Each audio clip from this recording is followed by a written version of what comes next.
I always thought traveling with my sister would feel like a comfort, like carrying a piece of home into a place designed to strip you of it. We hadn't flown together in years. Our lives had drifted, different cities, different jobs, different rhythms of adulthood. But when she asked if I could fly with her to attend a family reunion, I said yes, without thinking twice. We met outside the terminal, her suitcase wobbling slightly on its wheels, my backpack slung over one shoulder. She smiled wide when she saw me, the kind of smile that makes you forget whatever distance has grown in the years between visits. "Ready for takeoff?" she asked, half joking, half nervous. "Ready as I'll ever be," I said, which was my way of admitting that airports still made me feel like a fraud.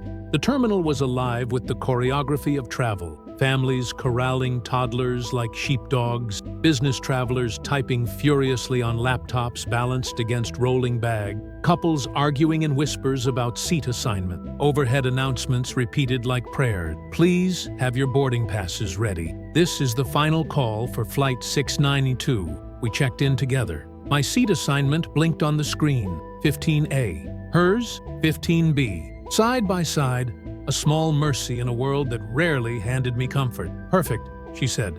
"Window for you, aisle for me. Just how we like it." I smiled, relieved. Flying was easier when someone you trusted was next to you. Security was the usual theater. Shoes off, laptops out, dignity optional.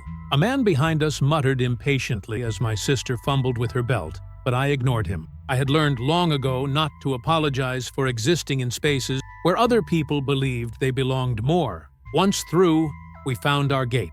The digital board glowed. Flight 742 to Chicago. On time. Boarding 1725. We settled into plastic seats, the kind that make time feel heavier. My sister pulled out a paperback.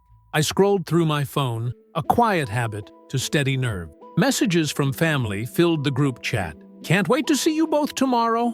Safe travels. Little reminders of why we were doing this. That was when the first sign of trouble arrived. A tall man in a pressed suit approached the gate agent. His voice carried, not loud, but sharp enough to slice through the terminal murmur. "I need 2 seats together in row 15, he said. "Non-negotiable.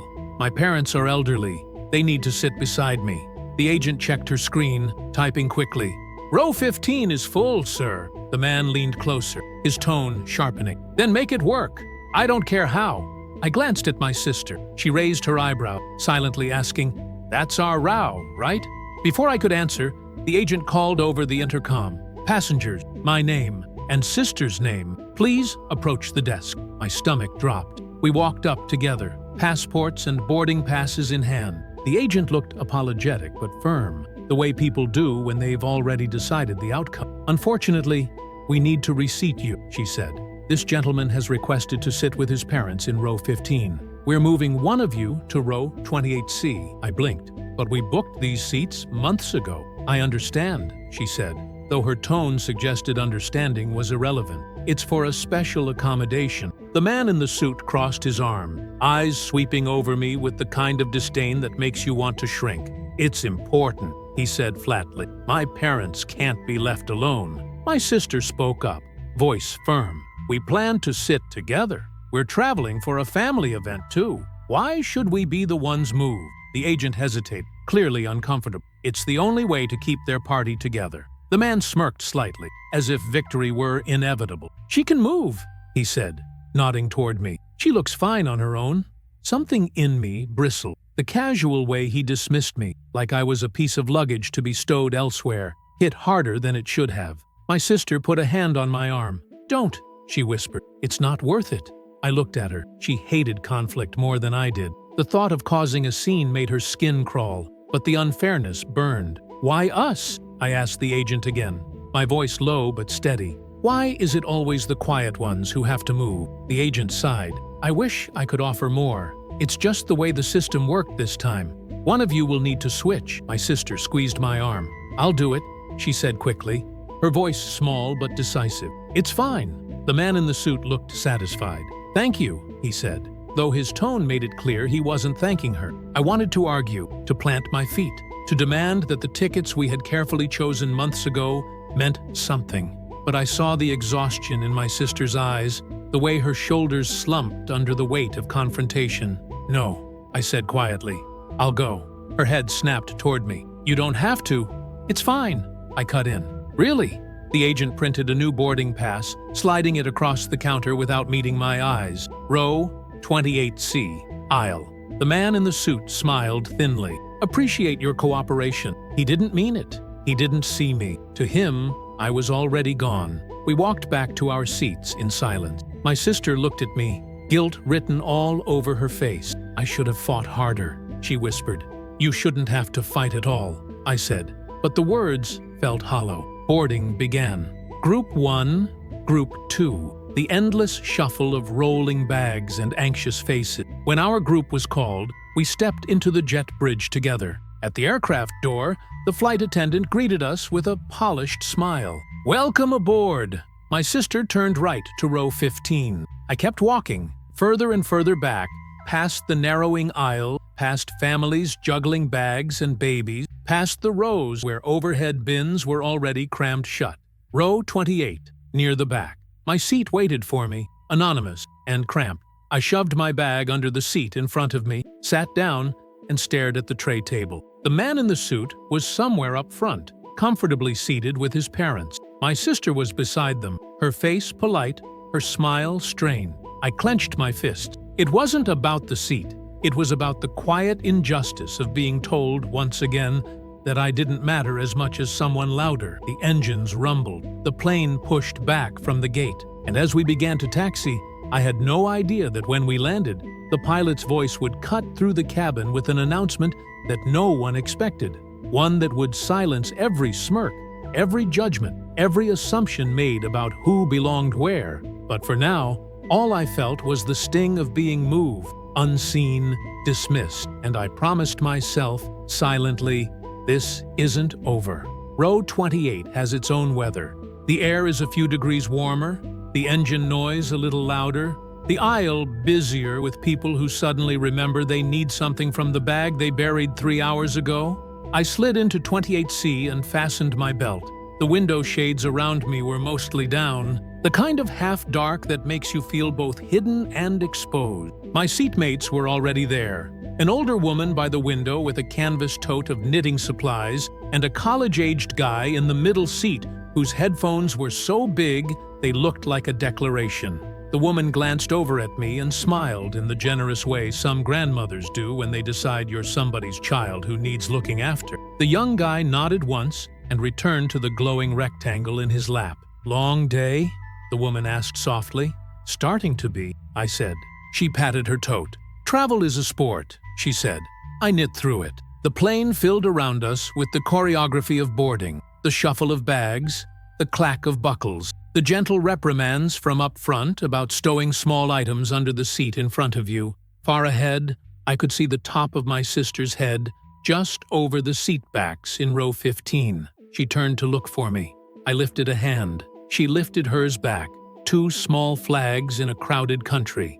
The flight attendants moved like water, flowing around obstacles, adjusting without losing momentum. The one working our section wore a name tag that read, Kira. She had the kind of calm that makes strangers borrow your pulse. "Hi there," she said as she checked belts. "We're almost buttoned up." I nodded. "Thanks." When she leaned in to wipe down the armrest for the woman by the window, her eyes flicked to the open pocket of my backpack. The corner of a folder peered out, the hospital's logo stamped on it. Donor services, pre-procedure guidelines. I'd tucked it there a dozen times in the last week, and, apparently, not well enough this time. Kira didn't make a face. She didn't even let sympathy surface. She just arranged her voice into something steady. "If you need water before we take off, say so," she said. "Hydration's easier on the ground." "Thank you," I said, and pushed the folder deeper. My face warmed. It wasn't shame so much as the sudden awareness that privacy is smaller on a plane. My phone buzzed. A text from my sister. "You okay back there?" I typed back, "Fine. You?" She answered immediately. "Man in the suit is between us. Parents on the window and aisle. They seem sweet. He keeps telling the agent to hurry and secure the row." A beat, and then, "Wish you were next to me. I'm sorry. Not your fault," I wrote. "We'll laugh about it later." I added an emoji I didn't feel to make her feel something I couldn't yet. The overhead bins thudded shut like book covers. The door closed with that softened clunk that feels like a decision. Safety demo. I watched because watching feels like respect, because there's comfort in ritual, because the oxygen mask mime always makes me think of how complicated it is to put yourself first in a room full of strangers. We pushed back. The engine tone deepened until the floor hummed. The young guy in the middle pulled his headphones down. "I hate this part," he admitted to no one in particular. "Count the second," the woman by the window said. "It tricks your brain into thinking you're measuring something you can't control." He laughed. "Like school." "Exactly like school," she said. I let their small conversation anchor me. When we lifted off, the weight pressed me back into the seat and reminded me in the most literal way that I was along for a ride I couldn't steer. The city fell into grid and glitter. We pierced a thin sheet of cloud. The light went from harsh to cotton. At 10,000 feet, the ding rang like permission. People uncoiled. Kira and her partner started up the aisle, the cart whispering ahead of them. The smell of coffee edged into our row. "Service?" Kira asked when she reached us. "Water, please," I said. She poured and slid the cup onto my tray with a napkin, then bent a fraction closer, her voice dropping just enough that only I heard it. "If you'd like us to help you off first when we land, we can ask the captain to make a courtesy note. No details necessary." She kept her eyes on my face, not my pocket. "I don't want attention," I said. The idea of my name over the PA made my throat close, but a memory surfaced. Arrive well rested, avoid delays, call coordinator upon landing. The email lines I had read too many times. "It won't be a big thing," she said. "Just a request to let a passenger through for a time-sensitive appointment. We do it for tight connections too." I swallowed. "Maybe. Let me think." "Of course," she said, and pivoted to the young guy. "Soda? Juice? Ginger ale," he said. "In case my stomach decides to be dramatic. Ginger's good for drama." The window woman approved. I sipped water and forced my jaw to unclench. In row 15, my sister typed again. "He asked the attendant if she could relocate you after takeoff. She said the flight is full." A moment later, his dad keeps apologizing to me with his eyes. It's weird. He looks tired of being managed. "How are you?" I sent. "Doing the 4-in, 6-out thing you taught me," she wrote. "It helps." I smiled, despite myself.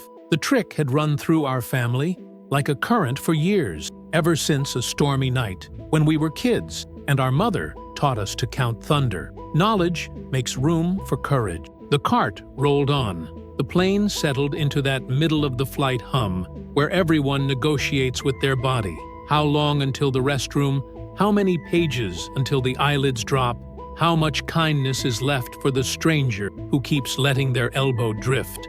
The woman by the window asked if it bothered me if she knitted.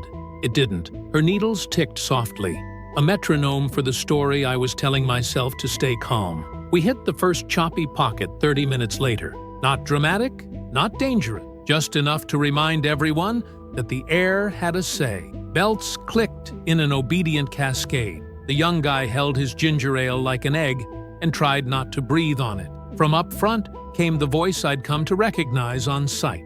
The man in the suit, pitching his words at a volume just below announcement. "Can someone secure these bins?" he demanded.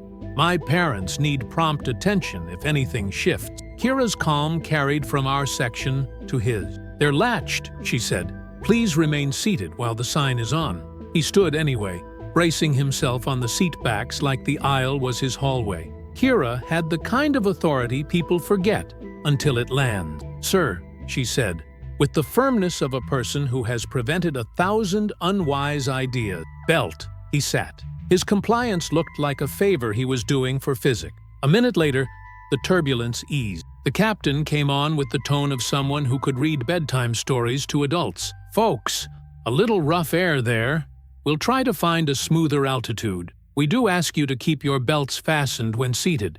Thanks for your patience." Patience pooled and then evaporated. The aisle bubbled with bathroom runs. The young guy asked me to let him pass and returned with relief and a crumpled paper towel wrapped heroically around damp hands. "How long's your trip?"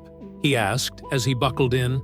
2 days, I said. "There and back." For the reunion? I hesitated. It wasn't a secret, but I didn't want it to be a performance either. For a hospital appointment, I said, kind of time-sensitive. His face rearranged itself into a respect I hadn't asked for. Oh, I hope it goes okay.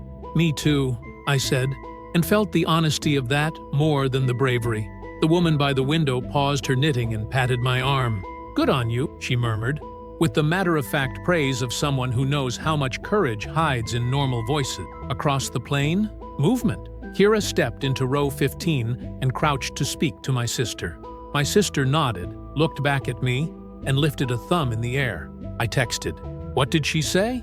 My sister replied, asking if we're okay. She's kind. Another message arrived before I could put my phone down. The dad said, he's sorry. The mom asked if you like window seats. The son answered for them. A beat then. He told me he could have had us moved earlier if we'd asked properly. You don't have to entertain him, I wrote. I'm practicing smiling without teeth, she sent back. Service resumed with a rhythm that pretended nothing had happened. It's a talent, the way crews knit disruptions into a smooth blanket so the whole cabin doesn't unravel. Kira brought pretzel and another water. Still thinking? She asked, meaning the landing plan. I took a breath. The thought of my name over the speaker made my skin buzz, but the thought of fighting my way upstream from row 28 while a clock ticked in a hospital across the city, call coordinator upon arrival, made my stomach drop. If the captain can make a general note, I said. No details. General note it is, she said. We'll phrase it like a tight connection. People usually respect that. Thank you, I said, and felt the words land like a seatbelt, secure without being constricting. The middle of the flight softened into whisper. The young guy slept with his mouth open. The window woman's knitting grew into a small blue square that looked like the beginning of a blanket or the middle of a life. I reread the email from the hospital. Hydrate. Avoid crowds if possible. Bring ID and paperwork. Arrive rested. If delayed, contact us immediately. We will adjust collection time within a narrow window. Urgent without being urgent. The way medical words learn to be so as not to scare the people they need. Up front, the man in the suit ordered a second drink and said loudly to no one in particular, we shouldn't have to ask 6 times for basic accommodation. His mother touched his wrist. We're fine, she said gently. He didn't hear her. I felt something uncoil in me, not forgiveness exactly, but a willingness to observe him as a person built by other people.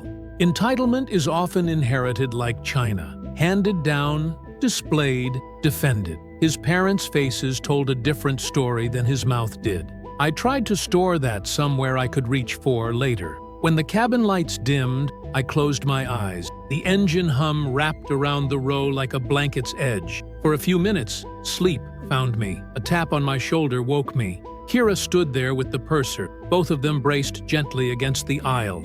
We're starting down soon, she said, in a voice that carried over the sound of fans. We spoke with the captain. He'll make a quick general note before landing. If you're comfortable, we can say your row number so folks know who to let through. My chest tightened at the specificity of it. 28C turned into a spotlight, but the safety of not having to explain myself row by row outweighed my discomfort. Okay, I said. Row number is fine. No label. No label, she promised. We'll keep it simple. Thank you, I said again, feeling like the 2 words were a small raft I'd been passing back and forth all flight. As she moved away, the woman by the window leaned toward me. If anyone forgets their manners, she said, I have needles. She lifted her knitting slightly and smiled. It was a joke, but not entirely. Your backup plan is better than mine, I said. Backup plans are how women travel, she replied, and went back to her stitches. The nose dipped. The sound shifted like a room drawing a breath. People woke and pretended they hadn't slept. The aisle filled with the ritual clatter of seatbacks, returning upright, and trays flipping into place. The young guy put his headphones around his neck and stretched like a cat. In row 15, my sister sat straighter. She turned to look at me and mimed the breathing count. 4 in, 6 out.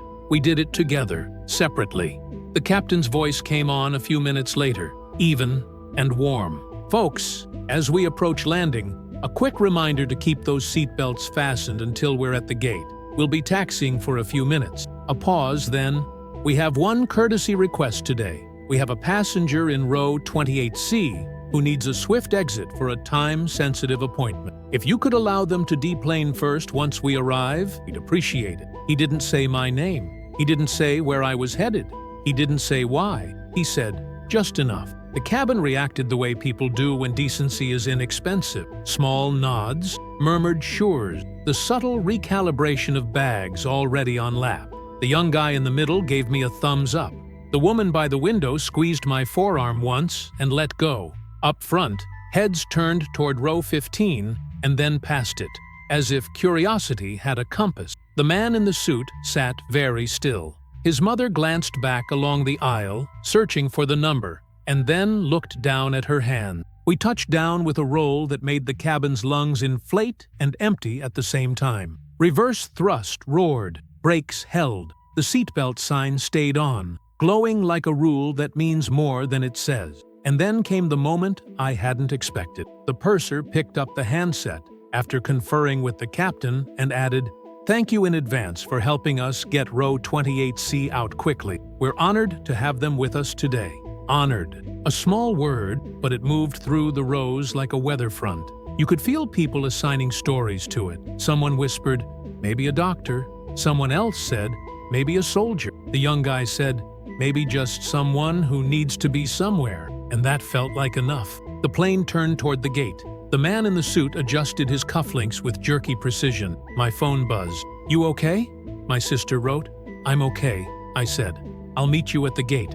"I'll stall them if I have to," she sent, and I pictured her standing in the aisle like a small dam against a river of rolling bags. The seatbelt sign chimed off. Half the plane stood out of reflex, and then something beautiful happened. They sat back down. Not everyone, not perfectly, but enough.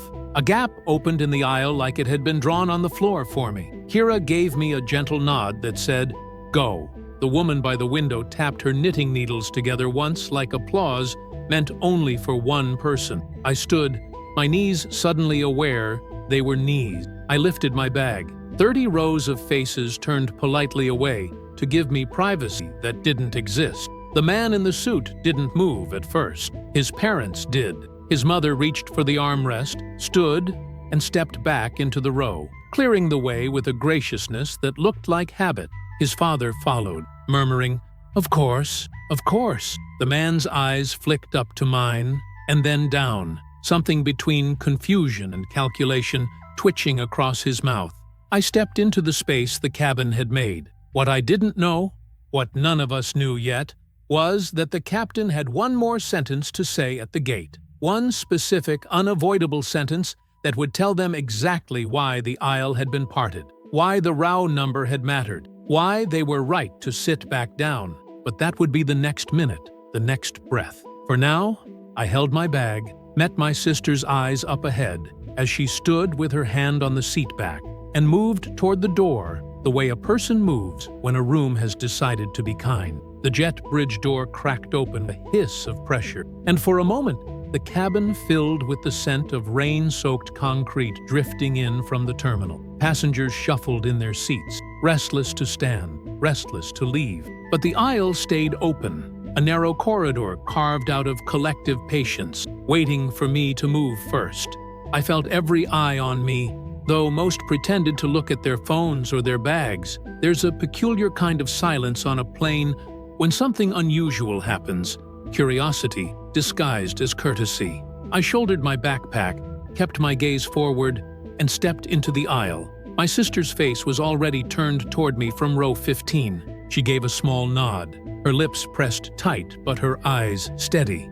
As I reached her row, the man in the suit blocked half the aisle. His arms crossed like he was defending territory. His parents rose immediately, stepping back with soft smiles that apologized for what their son would not. His mother touched my arm as I passed. "Good luck," she whispered.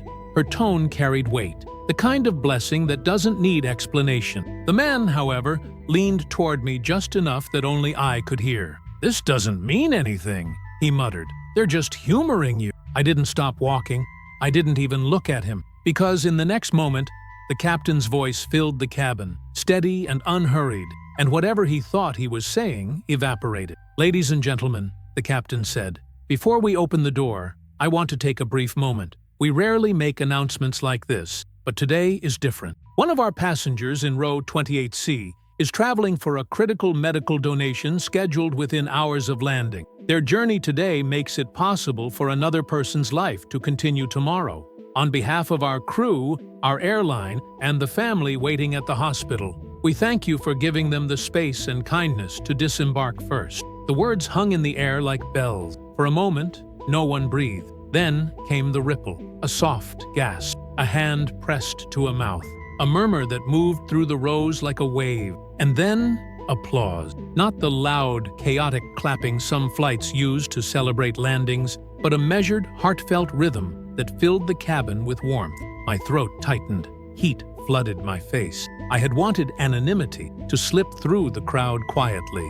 But there it was, my seat number, my purpose, spoken aloud in front of strangers. And yet, instead of shame, I felt a strange kind of lightness. The truth, when spoken with respect, doesn't wound, it lifts.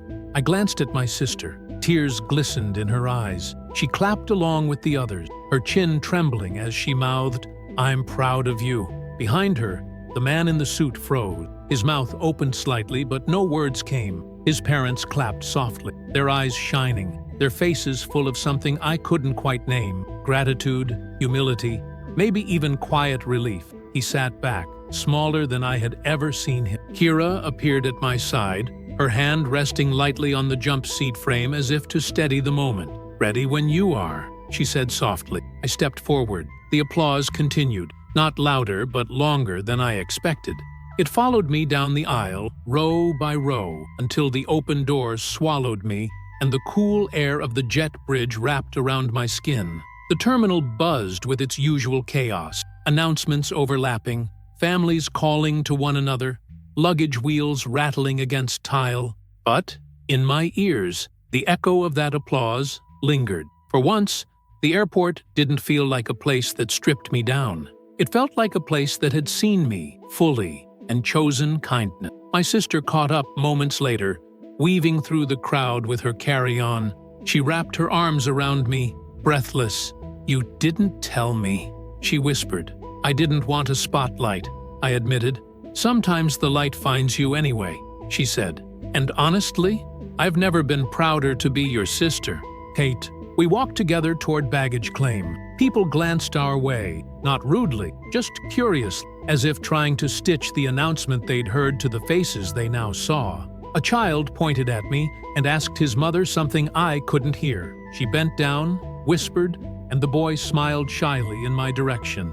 At the carousel, my bag arrived quickly, as if the day had decided to spare me one more small mercy. I hoisted it upright, the weight grounding me. My sister's bag followed, and together we wheeled them toward the exit. Near the sliding glass doors, the man in the suit reappeared, his parents trailing behind him. He stopped in front of me, his expression caught between defiance and something he didn't want to name. "I didn't know," he said finally, his voice low. "You didn't need to," I replied. "You just needed to treat people with respect." His father stepped forward, placing a hand on his son's shoulder. "We'll talk," he said gently, then turned to me. "Thank you for what you're doing. Whoever's waiting on you, they're lucky." His mother nodded, eyes damp. "Safe travels," she whispered. I inclined my head.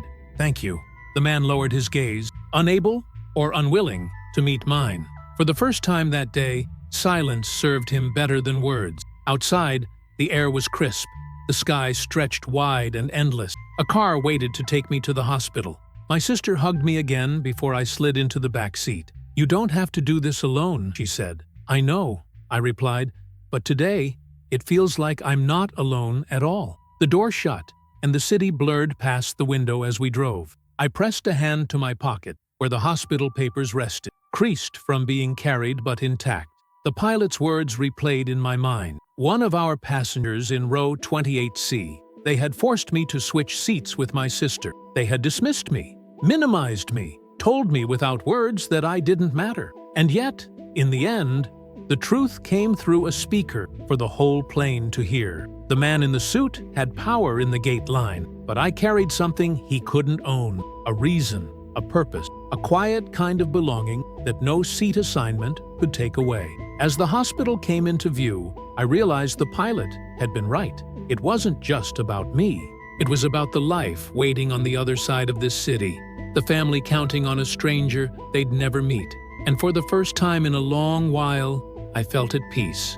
Sometimes justice isn't loud. Sometimes it's a sentence spoken calmly over an airplane intercom. A sentence that freezes arrogance in its seat and makes strangers applaud. Sometimes justice is as simple as this: you matter.